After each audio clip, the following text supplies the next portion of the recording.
Merhaba, yeni bir film özetine hoş geldiniz. Bugün 80 günde Dünya Turu filmini özetleyeceğiz. Filmimizin kahramanının adı Paspartut. Birkaç yıl hazırlıktan sonra yola çıkacak. Çünkü o dünyayı 80 günde dolaşmayı planlıyor. Gemiye giderken bir anda annesi gelip ona bu yolculuğa çıkmayacağını ve onun hazırlık yapması gerektiğini ama buna rağmen daha hazırlanmadığını söyler. Çünkü pantolonunu giymemişti. O sırada Paspartut korkuyla uyanır ve annesinin kapısını tıkladığını duyar. Hemen yataktan kalkıp tüm dünyayı gezmek ile ilgili şeylere kaldırır. Ama bir kitabı zamanında kaldıramaz ve annesi odaya girer. Ona günaydın dedikten sonra yerdeki kitabı fark eder ve ne olduğunu sorar. Ama oğlu cevap vermez. Buna rağmen annesi o kitabı alır ve onun dünyayı gezmek ile ilgili olduğunu görür. Ona çok kızar ve ona biz seni korumak için ormandan Karides şehrine taşındık der. O da dışarı çıkabilir miyim diye sorar. Annesi ona çıkmadan önce hazırlık yapması gerektiğini söyler ve montunu ve şapkasını giydirir. Paspartout dışarı çıkar ama sokakta yürürken karidesler ona nefretle bakıyordu. Sonra yolda yürürken Ajan Fix'i görür ve ona merhaba der. Ama Ajan Fix ona gizli bir hırsızın peşindeyim, beni geciktirme der. Ve karideslerin yanına gidip doğru bir iş yapıp yapmadıklarına bakar. Bazı grup karidesler de bahse girmişlerdi. Kim Paspartout'u daha hızlı bir şekilde üzer diye. Sonra Paspartout'u sıkıştırdılar ve onun ağlaması gerektiğini yoksa ağlatacaklarını söylerler. O da denizde sörf yapan kurbağayı fark eder ve hepsi şaşırır. Çünkü kurbağa çok güzel bir şekilde sörf yapıyordu. Ama sonra martıları görünce korktu ve kendine hakim olamayarak denize düştü. Sonra sahile kadar yüzer ve sahilde bulunanların hepsinin karides olduğunu görünce şaşırır. İlk önce kendini tanıtır. Adının Phileas olduğunu ve bir kaşif olduğunu söyler. Sonra orada bulunan karideslerden biri bahse girerek onun dünyayı 80 günde dolaşabileceğini söyler ve milyonlarca para üzerine bahse girerler. Ajan Fix ondan biraz şüphelense de Phileas çok da umursamadı. Kalacak bir yerin olup olmadığını Paspartu'ya sordu. O da kendi evini göstererek ben orada oturuyorum der. Phileas de hemen orada kalacağını söyler. Ancak Paspartut onu engeller ve ona eve girmeden önce seni hazırlamam lazım der. Ona annesine bir kaşif olduğunu, dünyayı 80 günde dolaşacağını ve Paspartut'un onunla birlikte dünyayı dolaşacağını söylememesi gerektiğini söyler. Sonra ikisi eve gider. Evde Phileas Paspartut'un annesine bir kaşif olduğunu ve Paspartut'un onunla birlikte dünyayı 80 günde dolaşacağını söyler. Paspartut'un annesi çok kızmıştı. Bu yüzden Paspartut'u odasına kilitledi ve ona dünyayı dolaşmayacağını söyledi. Sonra da Phileas'ı evinden kovdu.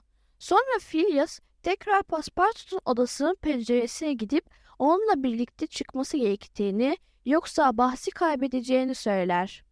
Paspartut ona çok kızar çünkü o onun dünyayı dolaşma hayalini söndürdüğünü söyler.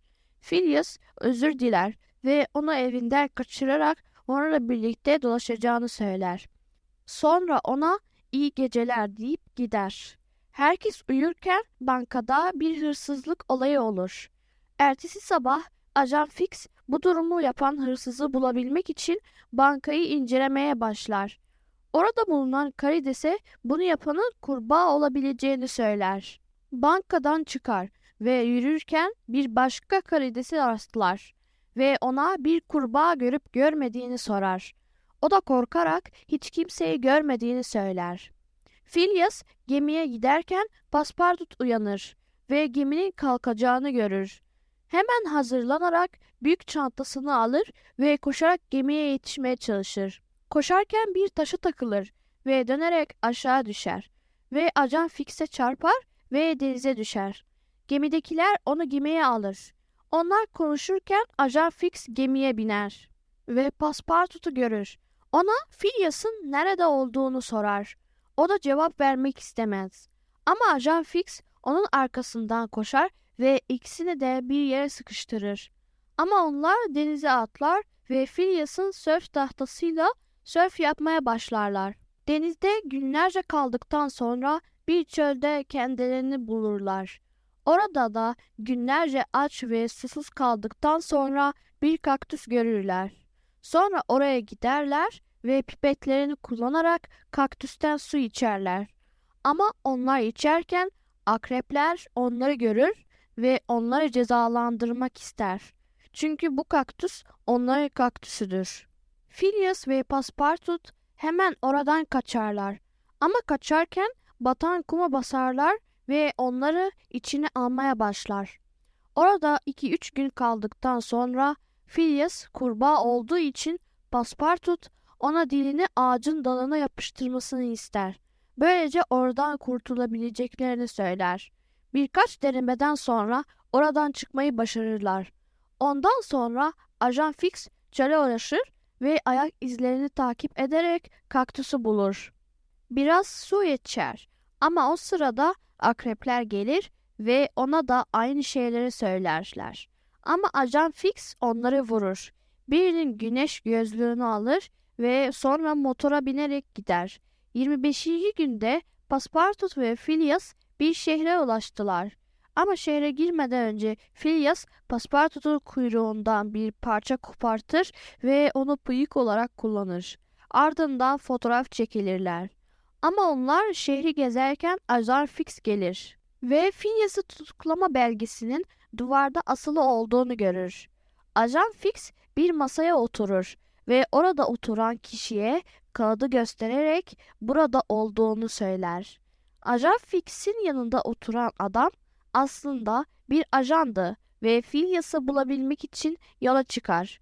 O sırada Phileas trene binebilmek için bilet alır. Treni beklerken yanına yeni aldığı eşyalarla gelen Paspartout gelir. Ama ne yazık ki tren yaklaşırken duman Phileas'ın bıyığını alır ve ajan arkadaşlarını çağırarak onun peşine düşmeye başlarlar. Phileas ve Paspartout kaçarken çatıya çıkarlar ve trenin kalktığını görürler. Hemen koşarlar ama bir haraya takılırlar ve palmiye ağacının yapraklarına kayarlar halanın yardımıyla ve tren raylarının üstüne düşerler. Koşarak trene yetişirler. Onlar trende otururken bir kadın yanlarına gelir ve kurbağa Joan'ın kitabını çantasından çıkarır. O anda Paspartout bağırır. Çünkü kurbağa Joan onun en büyük hayranıydı. Phileas onun adını duymak istemediği için vagonun dışına çıkar. Ama tesadüfle Ajan Fix'i önünde bulur. Phileas trenin üstüne çıkar Ajan Fix'ten kaçabilmek için. Ama Ajan Fix onu takip eder ve trenin çatısında savaşmaya başlarlar. Paspartout kadınla konuşurken Phileas'ı camda görür ve onu kurtarmak için trenin çatısına çıkar. Paspartout baltayı yanlışlıkla bırakır ve Phileas ve Ajan Fix'in arasına düşer ve kelepçeyi kırar. Tren köprüyü geçerken onlar köprüden aşağı atlarlar ve göle düşerler. Kendilerini bir ormanda bulurlar. Phileas taşın üstünde dururken bir şişe görür. Sonra fotoğraf çekilirler ve o fotoğrafı şişenin içine koyarak onu atar. Paspartout'un annesi oğlunu beklerken yanına bir kutu düşer. Bir şişeyi alır, açar ve oğlunun fotoğrafını görünce mutlu olur ve onu haritaya asar. O akşam Paspartout ve Phileas ormanda yürürler. Yürürken bir uçağın düştüğünü görürler. Önlerine yol biter ve Paspartout Phileas'a haritayı vermesini ister. Ancak Phileas haritayı yediği için kavga etmeye başlarlar. Onlar kavga ederken fark etmeden düşerler ve ağacın yapraklarının üstüne düşerler. O anda bir kabilenin geldiğini görürler. Bu kabile uçaktan düşen kurbağayı Duman Tanrı'nın rızası için onu volkana atmak için tutukladılar. Phileas yanlışlıkla ağacın yaprağından kabilenin önüne düşer. Kabilenin kralıyla konuşmaya çalışır kurbağayı kurtarabilmek için. Ama kral onu tutuklamak için askerlerine emir verir. Tam o sırada Paspartout da yapraktan düşer ve arabanın üstüne düşer. Paspartout esir kurbağayı kurtarmak ister ama yanlışlıkla arabayı hareket ettirir. Phileas askerlerden kaçarken Ajan Fix onu tutmak için ağaçtan atlar ama onu tutamaz.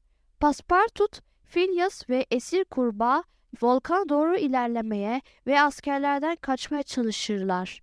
Esir kurbağayı çözmeye çalışırlar çünkü gittikçe lavlara yaklaşıyorlardı. Arabadan atlarlar ve lavları geçerler. Öbür tarafta kral, askerleri ve Ajan Fix kalır ve lavları geçemezler. Esir kurbağa onlara neden bu ormandan geçtiklerini sorar. Paspartout ona kurbağa Joan'ın rekorunu kırmak için dünyayı dolaştığını söyler. O da ona uçak ile de dünyayı dolaşabileceğini söyler. Sonra da onlara Akita'nın prensesi olduğunu ama oraya tekrar dönebilmek için uçak yapması gerektiğini söyler. Sonra Akita'ya gidebilmek için günlerce yürürler ve Ajan Fix de arkalarından yürür. Yürürken de fotoğraf çekilirler ve onları Paspartout'un annesine gönderirler.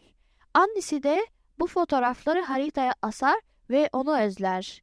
Ajan Fix onları izlerken düşer. Sabah kalktığında bir kuş yuvasına düşmüş olduğunu görür. Kuş yuvasına geldiğinde Ajan Fix'e yemek verir ve yemesini ister. Prenses Kurbağa, Phileas ve Paspartout giderken Ajan Fix kuştan onları yakalamak için yardım ister. Akita'ya ulaşırlar ve feribota binmek için giderler. Ama Paspartout en büyük hayranı Kurbağa Joan'ın müzesini görür ve oraya girmek ister. Phileas ile biraz tartıştıktan sonra Phileas feribotu vurabilmek için gider. Paspartout da müzeye girer. Paspartout eşyalara hayranlıkla bakar ama önüne kurbağa Joan'ı gördüğünde bayılır. Phileas geri döner Paspartout'u almak için. Çünkü feribot erken kalkacaktı. Ama kurbağa Joan'ı gördüğünde nefretle bakar. Paspartout kurbağa Joan'ın oğlunun Phileas olduğunu duyunca yine bayılır. Phileas babasıyla tartışmaya başlar. Ama Phileas feribota giderken Ajan Fix kuşun üzerinde onu yakalar ve uçurur. Kurbağa Joan ve Paspartout ne yapacaklarını düşünürken Paspartout'un aklına bir fikir gelir. Phileas, Ajan Fix'e bankayı soymadığını ikna etmeye çalışır. Ama Ajan Fix ona zaten onun bankayı soymadığını biliyordu. Ona kendisinin bankayı soyduğunu ve ona suçu attığını söyledi. Ona neden diye sorduğunda ona bahsi kazanmasını istemediğini söyler. O sırada Paspartout ve kurbağa Joan Prenses Kurbağa'nın yanına giderler ve ondan yardım isterler. O da yaptığı uçakla Ajan Fix'i yakalayabileceğini söyler. Uçağa binerler ve Prenses Kurbağa hemen motoru çalıştırır ve uçarlar. Kuşu görürler ve ona doğru gelmeye başlarlar. Kuşun altından geçerek Phileas'ın kendini fırlatması gerektiğini söylerler. Ama Ajan Fix kuşu diğer tarafa yönlendirir ve Phileas tam zamanında zıplayamaz. Phileas'ın kıyafeti yırtılınca düşmeye başlar. Ama babası Kurbağa Joan onu bırakmıyor ve kendisi de atlar. Prenses Kurbağa onları hemen uçağıyla yakalamaya çalışır ve onları yakalamayı başarır.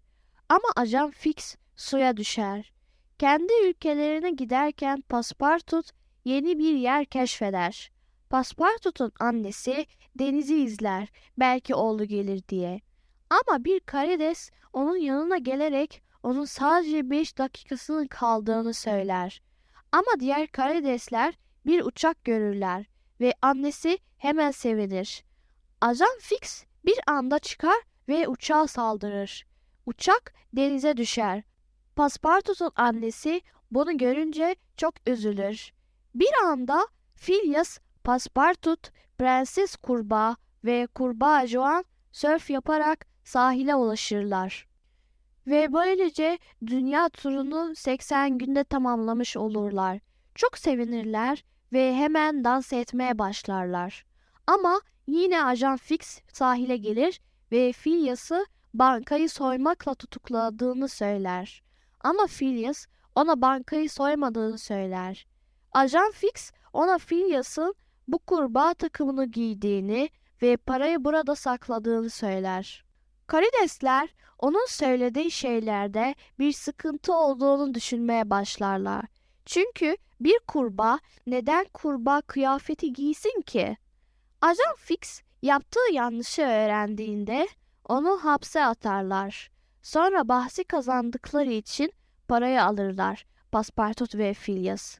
Sonra da dans etmeye başlarlar ve bunu kutlarlar. Videomuz böylece bitmiş oldu. Den çıkarabileceğimiz dersler. İnsan azim ve sabır ile istediği her şeyi yapabilir.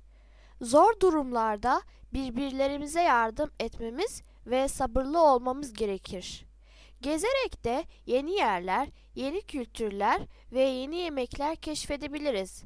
Aynı zamanda da yeni insanlarla da tanışabiliriz. Umarım eğlenmişsiniz ve beğenmişsinizdir.